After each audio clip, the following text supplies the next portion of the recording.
Portada. En la entrevista la vamos a presentar a ella, la presidenta del Consejo Deliberante, Ana Medina. ¿Cómo le va, señora? Un placer. Igualmente, buenas tardes, saludos para vos, para quienes acompañan hoy en el programa y para la audiencia. Bueno, en algún momento planteamos, se cumplió un año de la intendencia de Guillermo Barrigas, pero también se ha cumplido un año de su gestión como presidenta del Parlamento. En realidad Y la primera mujer. Sí, cumplimos un año del triunfo de aquel 23 de junio y la semana próxima, el 1 de julio, me toca a mí en primera instancia cumplir el año de gestión y Guillermo al día siguiente, el 2, que es cuando toma juramento. Bueno. Así que sí, estamos en el marco de esos 365 días que han pasado muy rápido, que hemos tenido distintas idas y vueltas dentro de lo que es la gestión, y en mi caso como presidenta del cuerpo legislativo de la ciudad, con una experiencia muy linda dentro de lo que es el debate de las distintas problemáticas en el marco de una convivencia democrática. ¿Es más difícil siendo mujer? En algún momento Cristina Fernández decía que ella tenía que gritar un poco más que los hombres para que la escucharan. Y hay muchos ejemplos. Mire, he hablado en el último tiempo hasta con juezas, que te dicen, nos cuesta, tenés que agregarle un 30% más de lo que le costaría a un hombre que te escuchen, que te acepten una decisión. De por sí ya el hecho de ocupar el cargo, la mirada del otro es evaluándote permanentemente, ¿sí? Esa evaluación de que tenés que ratificar permanentemente tu cargo. ¿Sí? Es como, y eso es una mirada a nivel general, pero sí, como te lo han dicho las juezas, te lo pueden decir distintas funcionarias en el ámbito ejecutivo o en el ámbito privado, aquellas que ocupan o que ocupamos cargos de jerarquía, es como que permanentemente tenemos que estar avalando, diciendo o generando para responder por qué estamos en el cargo. Y por ahí no es el grito, conmigo es la mirada. Todo el mundo... el hecho de una mirada de Ana Medina sí, les cambia el pulso. Me lo han manifestado, obviamente la ocupación que tiene la presidencia en relación al resto de los concejales, manejo más con la mirada que con el grito. Bueno, pero se dan un tiempo, por ejemplo, tenemos la primera rectora en 50 años de historia de la universidad, la primera presidenta del Consejo Deliberante. Hay todavía... Nunca hubo una presidenta del CESIS, nunca una presidenta de la Rural, nunca una intendenta elegida por el voto popular. Todavía queda, ¿no?, mucho por transitar en ese proceso. Sí, en el caso, por ejemplo, de la rectora es histórico. En la Universidad de la Ciudad de Río Cuarto es porque histórico. Es rectora y vice. Exactamente. Ambas mujeres. Los dos cargos de mayor jerarquía en la universidad son ocupados por mujeres. En el caso del Consejo Deliberante, por primera vez, de la elección, hemos tenido otras experiencias, pero que han reemplazado a los presidentes, que han tomado otros cargos. En el caso de Lucía Liberto, que era vicepresidenta primera, pero en el caso mío es desde la primera instancia y este año ratificado también por el voto de los compañeros, porque todos los años se eligen las autoridades del Consejo. Pero además le toca presidir una institución que ha sido... En este debate, cuando se pone en debate la política, lo primero que aparecen son los sistemas parlamentarios, ¿no? Porque se los ve en algunos casos como meras escribanías de los ejecutivos, o bien como instrumentos que no terminan siendo representación popular. Los poderes legislativos siempre son criticados. En el marco de la democracia y de la república, la importancia que tiene cada uno de los poderes, tanto el poder ejecutivo, el poder legislativo y el poder judicial. A nivel nacional, por ejemplo, se los señala como... laderos de los caudillos provinciales. Exactamente. En el caso del cuerpo del Poder Legislativo de la Ciudad de Río Cuarto, tenemos la representatividad de 19 concejales y concejales que son con distintas fuerzas políticas. En el caso del oficialismo siempre va a contar con 10, porque así lo establece la Carta Orgánica, y esta gestión tiene la particularidad de tener 3 bloques de la oposición. ¿Sí? Que es la primera vez que pasa después de mucho una tiempo. condición así. ¿Sí? En la contienda electoral participaron distintas fuerzas y eso hizo la distribución de esas bancas. Creo que es la primera vez en la historia que se da esto, ¿no? Creo que en el marco de la democracia hemos tenido una experiencia anterior y esta es la primera, así como fortaleza, los 3 bloques de la porque de la recuerdo que había siempre como una tercera opción minoritaria, pero acá son 4 alternativas, ¿no? Es decir, el bloque oficialista más 3 bloques de la oposición, tal cual.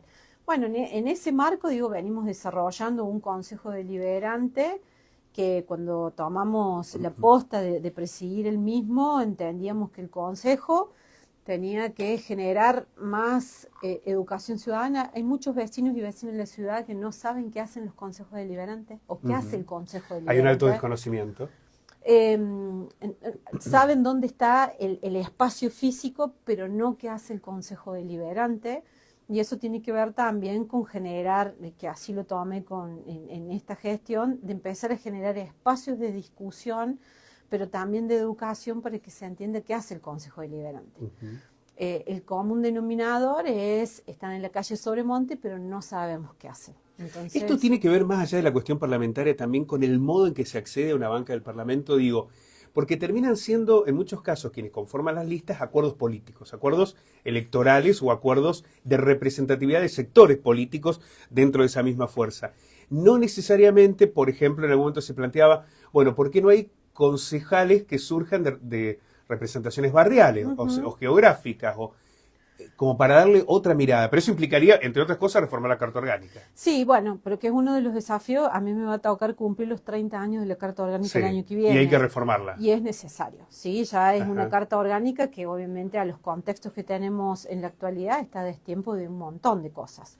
Pero eso será un acuerdo de las distintas fuerzas que en su momento pondremos en discusión, pero que es necesario porque ya es una Carta Orgánica que tiene 30 años. Que es un montón. En la evolución de una ciudad, de una sociedad, es muchísimo, ¿no? Es muchísimo en lo que es la conformación de la ciudad, en los contextos, en las nuevas discusiones políticas, en las nuevas construcciones y planteamientos dentro de lo que es la teoría política. Ya estamos con la necesidad de una modificación de esa Carta ¿Y eso incluiría, cree usted, el modo en el que se definen los concejales, por ejemplo?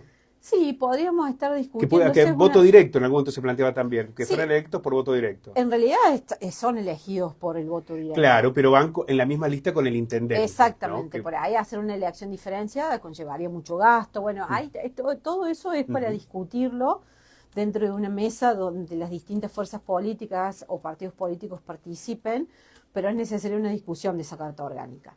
En ese marco, hoy somos 19 concejales, como planteaba recién, 10 del oficialismo, y después tenemos la representatividad de los distintos bloques. Este año ha conllevado también que se fortalezcan los espacios de diálogo, de consenso. Hemos tenido discusiones importantes que han salido con un pleno consenso dentro del Consejo Deliberante, como es la cuestión de... por ejemplo, fue ficha limpia, fue la cuestión de el acceso a los espacios de recreación de los jóvenes de 16 hasta los 18 años. Todo un tema lo de la noche para los jóvenes. Bueno, se puso en discusión. Nosotros veíamos que era una problemática que era necesario ponerla en discusión. Y a través de obviamente por una decisión del Ejecutivo, pero en el seno del Consejo, eso salió con unanimidad, porque entendíamos que era necesario generar una ordenanza que permita que esos jóvenes de 16 hasta los 18 puedan tener un espacio de recreación. Por eso también en forma paralela también se incrementaron las multas para las fiestas clandestinas, porque nosotros habíamos visto el incremento de estos espacios donde no teníamos seguro que nuestros jóvenes y adolescentes iban a esos lugares. El tema de ficha limpia, el tema de lo que fueron las aplicaciones de transporte. Se han dado muchas discusiones con la cuestión del consenso y la unanimidad dentro de los concejales, pero también hemos tenido otro tipo de discusiones, que hemos tenido discusiones totalmente y decisiones totalmente divididas, pero eso también es el juego de lo que se da en un poder legislativo y es el juego de la democracia.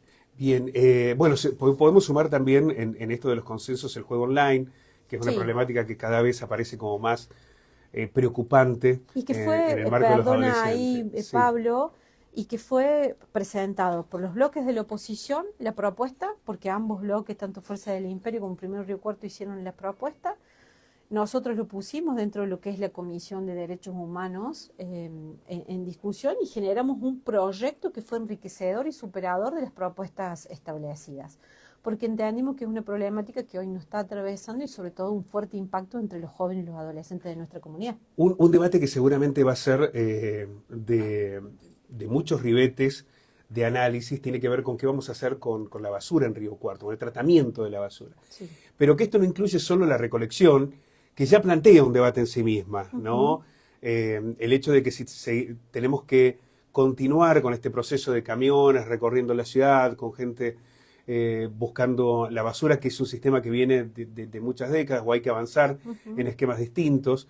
En las grandes ciudades se está apostando mucho con el sistema de contenedores, pero esto también requiere una educación, porque si no te generas un foco de infección en esos contenedores. Ha pasado que mismo en Río Cuarto, en el Boulevard Roca, por ejemplo, que una vez nos enviaban fotos de durante el fin de semana habían tirado un montón de cosas ahí, y eso no tiene que ver solo con el Estado, con la empresa, sino con, si sabes que no va a pasar. En eso y en muchas cosas. Sí. Digo, la cuestión de lo que hace a la basura próximamente va a entrar en el Consejo para su discusión.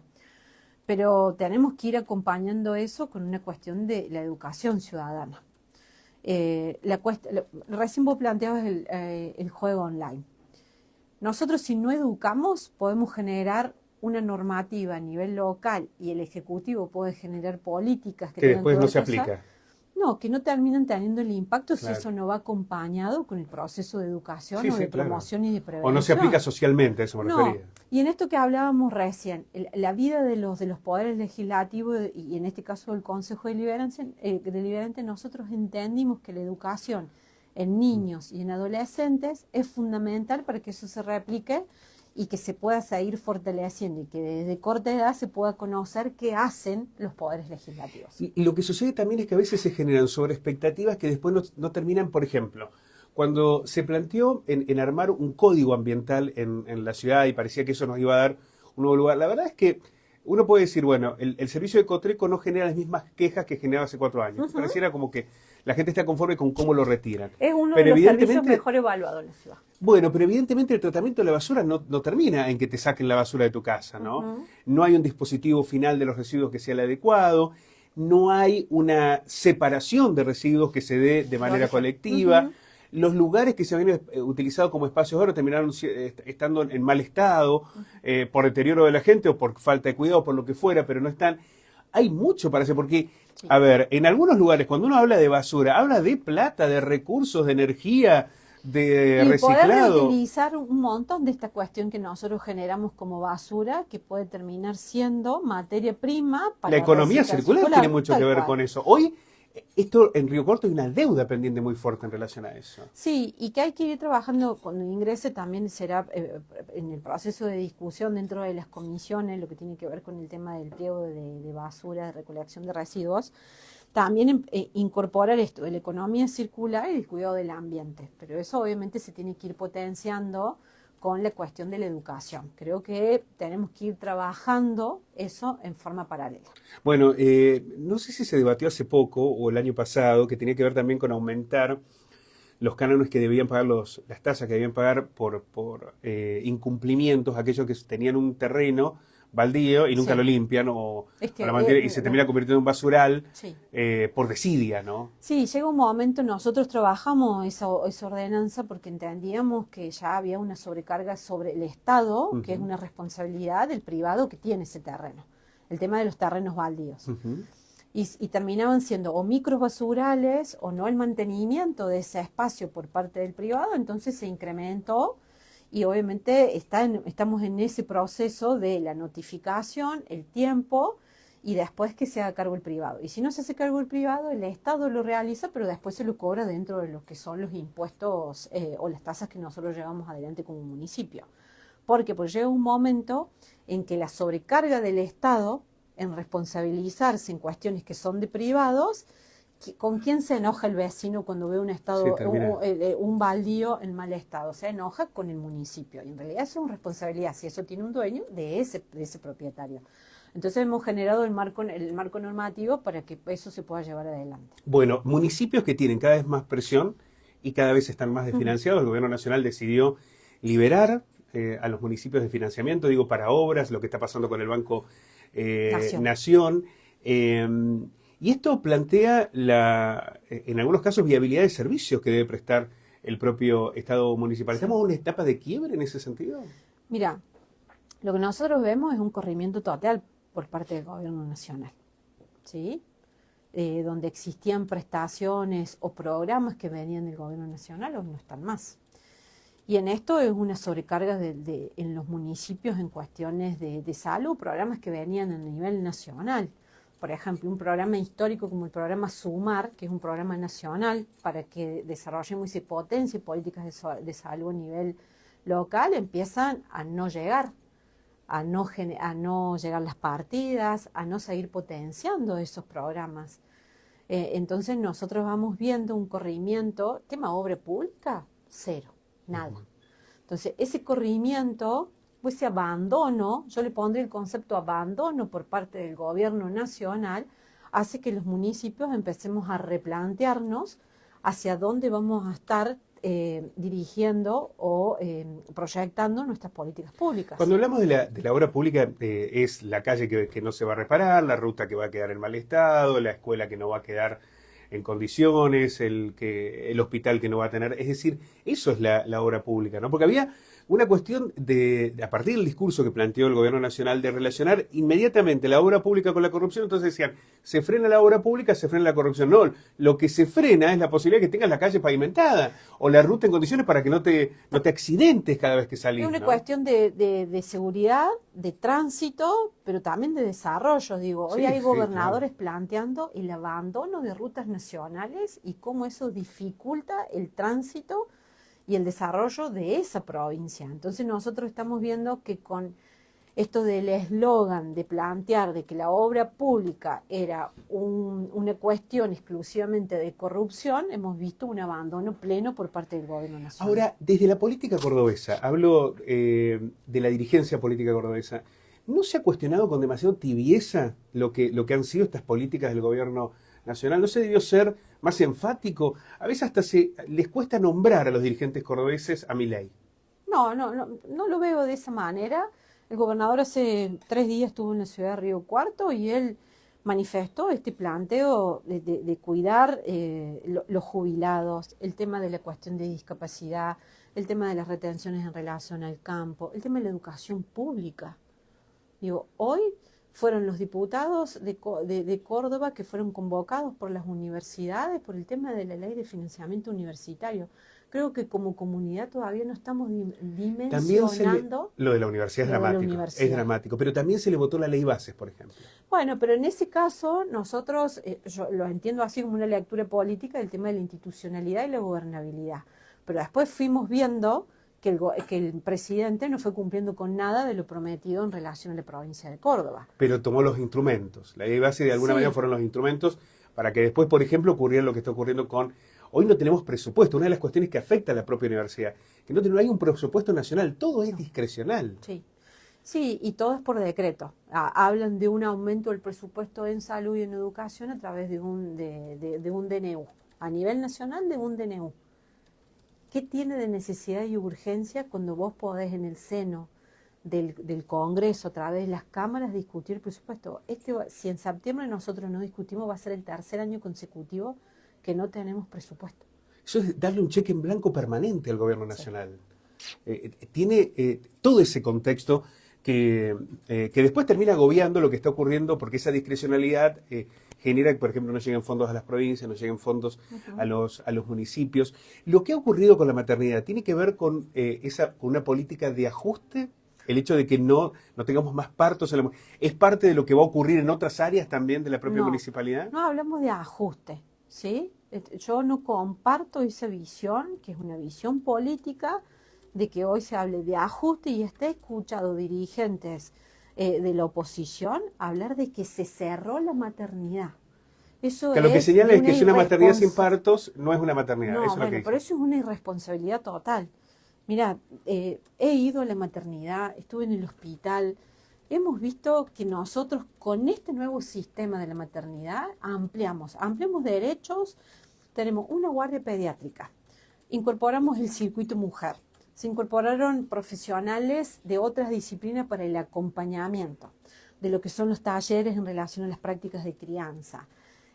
Contamos con la seguridad de que hoy el hospital tenga un espacio para trabajar, para en ese creo que es no, yo no soy mamá, pero creo que es el momento más importante del nacimiento de tu hijo o de tu hija. Pero todo eso se podría haber hecho sin quitar los partos de la maternidad. Pero la estructura, a ver, no teníamos los quirófanos especiales, las unidades de terapia intensiva para el niño o para la mamá. ¿Surge algún inconveniente? Esto, a ver, antes de que se tomara esta decisión, cuando había un embarazo de riesgo, se lo llevaba al hospital. Y el resto de los embarazos se desarrollaban en la maternidad. Y a mí me ha tocado periodísticamente ir a la maternidad, hablar con las mamás, llegar en distintas instancias. Y la verdad es que era maravillosa la expresión. Mira, te digo, nunca periodísticamente alguien me dijo un solo caso, hace 30 años que hago periodismo en Río Cuarto, un solo caso de una mamá que creo que llevó hasta una demanda judicial. No sé si fue hace unos años y demás. Pero en general, había una felicidad de tener un parto en la maternidad. ¿Por qué romper con eso? ¿Por qué sacarlo, digamos? No es romper. Nosotros entendimos a partir de criterios médicos, ¿sí?, que era necesario contar con este espacio de cuidado intensivo, de cuidado específico para el momento del parto. Y no poner en riesgo. Veníamos hablando con distintos profesionales de lo que significaba hoy. Hace 13 meses que nosotros no veníamos realizando los partos específicamente en la maternidad y se venían haciendo en el hospital. Digo, nosotros apuntamos a una ampliación de las políticas de salud y en la cuestión de acompañamiento de la mujer en el proceso del embarazo y después la guardia pediátrica y todo lo que se incorporó ahora, y el momento del parto se realiza en el hospital. Hasta hicimos la unificación de historias clínicas, porque también he escuchado decir, bueno, lo va a recibir un profesional que no va a saber absolutamente nada en relación a esa mamá. No, comparten la información. Se articula, porque nosotros necesitamos esa articulación. Para poder brindar otros servicios, nosotros necesitamos de ese proceso de articulación entre la provincia y el municipio. Ayer las autoconvocadas en defensa de la maternidad plantearon que hubo un desborde en el hospital, que tuvieron que trasladar a mamás que debían realizarse una cesárea a un centro médico privado. Y que esto habla del desborde que hay en el propio hospital. Hemos hablado con los profesionales, en mi caso he hablado con profesionales del hospital, fue un caso específico, pero no es el común denominador que se da, hasta ha bajado la tasa de natalidad. Nosotros sabemos y tenemos números de la baja de la tasa de natalidad. Entonces digo, en este proceso de articulación lo que hicimos fue potenciar la maternidad. ¿Sí? Entonces escuchar que simplemente se cierra la maternidad porque no se realiza, que es un momento sumamente especial el tema del parto, me parece una irresponsabilidad total. Lo que hicimos fue ampliar. Mira, estuve hablando con la gente de la maternidad, en este último proceso hemos tenido más de 500 niños en atención en la guardia pediátrica. La maternidad pasa a ser uno de los únicos espacios en la ciudad de Río Cuarto que tiene guardia pediátrica, ni los ámbitos privados lo tienen. Entonces, a ver, hablamos de ampliación, hablamos de articulación y hablamos de sumar nuevos servicios a la maternidad. Igualmente, yo insisto con lo que le planteaba anteriormente. Esos servicios, incluso lo de la guardia pediátrica, se podrían haber sumado manteniendo la posibilidad de los partos. No es que sacar los partos de la maternidad era lo que facilitaba que se incorporaran los otros servicios. No estoy diciendo eso. Estoy diciendo que nosotros, en un proceso de articulación, generamos una ampliación de servicios en la maternidad y aseguramos el parto con todas las condiciones necesarias en el hospital. ¿Y qué se va a hacer con los quirófanos? Porque tantos millones de pesos se habían anunciado para eso. El dinero de eso va a ser destinado. Nosotros tenemos planteando en una segunda instancia, en una segunda parte, en lo que es la nueva maternidad o estas nuevas acciones dentro de la maternidad, es generar procesos de intervención de cirugías menores para lo que es salud reproductiva, ¿sí? Y después, ahí incluiría en vasectomía en el caso de los hombres. Otra cuestión de incorporación que nosotros entendemos como salud reproductiva, el tema de la vasectomía del varón. Se van a destinar los quirófanos específicamente para la salud reproductiva. Sí, y después a ir a cuestiones que tengan exclusivamente que ver con mujeres también.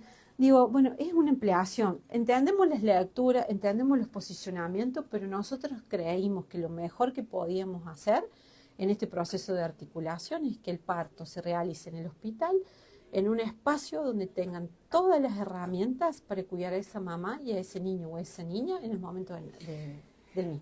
Ana, más allá de la maternidad, cuando llegue el presupuesto en un par de meses, se va a poner en debate esta realidad que pasan hoy los municipios, porque ya evidentemente ahí está saldada la cuestión de que no parece haber por parte del gobierno nacional una decisión en algún momento de enviar fondos, ¿no? Por lo cual los municipios van a tener cada vez más responsabilidad con menos recursos. Y ese va a ser todo un debate, ¿no? ¿Qué presupuesto se va a plantear ahí y con qué áreas? Si el mismo organigrama administrativo, si la misma disposición administrativa del municipio va a poder funcionar en el mismo sentido. En algún momento se planteaba ajustes en distintos sectores, bueno, pero no fueron anunciados oficialmente por el municipio, sino en el debate periodístico. Pero bueno, en algún momento esa discusión se va a dar. Se va a dar la discusión de un nuevo presupuesto de acuerdo también a lo que nosotros en ese momento generen las arcas, digo, y teniendo en cuenta coparticipación y el ingreso de lo que son nuestros impuestos. A ver, va a haber una rediscusión que va a ser necesaria, porque hay que rediscutir ante este nuevo contexto el papel del municipio. Hoy, ante el contexto de crisis económica y social que tenemos, la definición del intendente es que el área social, la subsecretaría de Desarrollo Social, incremente su presupuesto. ¿Por qué? Porque estamos viendo que cada vez más cantidad de vecinos y vecinas demandan de la ayuda del municipio. Pero no hablamos simplemente de vecinos y vecinas en contexto de vulnerabilidad. Hablamos de una persona que tiene un ingreso laboral pero que no llega. Bueno, hablamos la semana pasada con Gregorio Berti y nos planteaba eso, ¿no? Cada vez tienen más demanda de personas que tienen trabajos formales pero que no llegan. No llegan a fin de mes debido, bueno, a los costos que tiene hoy subsistir. Sí, y este dilema que se plantean los modelos económicos, en particular este modelo económico en Argentina, no es solo con Milei. Ya venía incluso con Fernández y con Macri también. El hecho de tener un trabajo formal y no llegar a fin de mes. Siempre el trabajo formal fue la garantía de, bueno, si vos tenés un trabajo, podés acceder en algún momento a una vivienda, podés tener un auto, irte de vacaciones, y no vas a pasar hambre. Hoy tener un trabajo formal en Argentina no te da esas garantías. No, hemos perdido todas esas garantías. Vos bien lo dijiste, en el gobierno de Mauricio Macri, en el gobierno de Alberto Fernández y ahora. Ahora obviamente que se ha recrudecido totalmente. Totalmente. Pero hemos perdido, digo, los que tenemos la posibilidad hoy de tener un trabajo en blanco, formal, ya la casa, la vivienda pasó a ser directamente un sueño hoy, acceder a eso. El tema de comprarte a lo mejor tu propio auto, también, digo, vamos resignando un montón de cosas para que simplemente ese ingreso te sirva para subsistir. Bueno, y una de las cuestiones que me planteaba un economista que entrevistamos hace Carlos Egiabra hace un par de semanas, me decía, hay un dilema que en las futuras generaciones va a aparecer como un problema social muy severo, porque en estas crisis que ha pasado la Argentina, en general, el tema habitacional todavía estaba contenido. Por ejemplo, el jubilado gana muy poco, pero en general tiene su casa. Es muy poco el jubilado que alquila, ¿no? El jubilado que alquila tiene un drama. Sí, totalmente. Ahora, es muy poco el jubilado que alquila. ¿Por qué? Porque en algún momento en la Argentina tener una vivienda propia formaba parte del mandato de vida. Tal cual. Era el principio. Estamos pasando por generaciones que tienen muy pocas posibilidades de acceder a la vivienda. Que ya resignas el tener la casa propia. Por lo cual, ante condiciones sociales como las que vive hoy en el país, vamos a tener dramáticas realidades en el futuro. Es un tema que hoy la Argentina no lo está poniendo en debate. No, el tema de todo lo que es política habitacional creo que es una de las grandes deudas que tienen los gobiernos democráticos. Creo que las últimas grandes políticas, excepto el Procrear en el último tiempo, pero hacia atrás... Que fue un excelente programa. Fue que permitió que muchas personas pudieran acceder a su vivienda propia. Pero después para atrás es una de las grandes deudas que tenemos en relación a lo que es política habitacional. Por eso también los costos de alquiler que hoy tenemos. Quiero preguntarle antes del cierre en varios temitas que quiero abordar puntualmente, pero antes de ir a ese ping-pong, ¿está aprobado este primer año de Derribas? Totalmente. A ver, usted es docente además. Sí, soy docente. Bueno, ¿lo aprobaría? Yo lo aprobaría. ¿Así rasguñando? No, le dice volvé en más o...? No. A ver, con los criterios cuantitativos que tenemos en la universidad, que se aprueba con un 5, yo, a ver, pertenezco a una gestión que nos toca transitar, creo que de lo que tengo noción y he estudiado, uno de los peores contextos económicos y sociales, donde se han profundizado no solo la cuestión de las vulnerabilidades de derechos, sino la violencia en la comunidad, la poca resistencia y sobre todo una apatía muy fuerte sobre la dirigencia política. Sí, que este va a ser un tema que nos va a marcar, porque si esto en algún momento, esto es una opinión personal, para mí este es un modelo económico inviable, pero más allá de esa circunstancia, digo, lo que acá está en juego es la representatividad, la mirada que la gente tiene en la representatividad social. Y pasan algunas cosas que también tienen que ver con lo que ocurrió en los 90. Hay mucho cuestionamiento a la dirigencia política, es verdad, pero también a la dirigencia sindical, Totalmente. pero también a la dirigencia social, Sí. pero también a las instituciones, en eso se incluye el periodismo, la justicia. La gente está con un enojo y con una distancia tan fuerte sobre esas representaciones que hay que ver cómo después eso termina dirimiéndose. Claro. ¿Cómo impacta? A ver, vuelvo a la nota de... Sí, dijo que se aprueba con 5, ¿no? No, Eva, mire que en el secundario, mi hija me dijo que se aprueba con 7. En el secundario. En el secundario, yo te estoy bien. evaluando porque no soy docente del secundario, Bien, en la evalúo de uni. acuerdo a los ¿Qué parámetros nota de le la ponemos universidad. entonces? Yo le pondría a La profe Ana. Sí, Sí. yo le voy a poner una nota, es un 8, sí, porque obviamente que hemos tenido dificultades, pero entiendo... Para mí de Rivas le ha llevado la manzana todos los días y por eso le pone el 8, ¿no?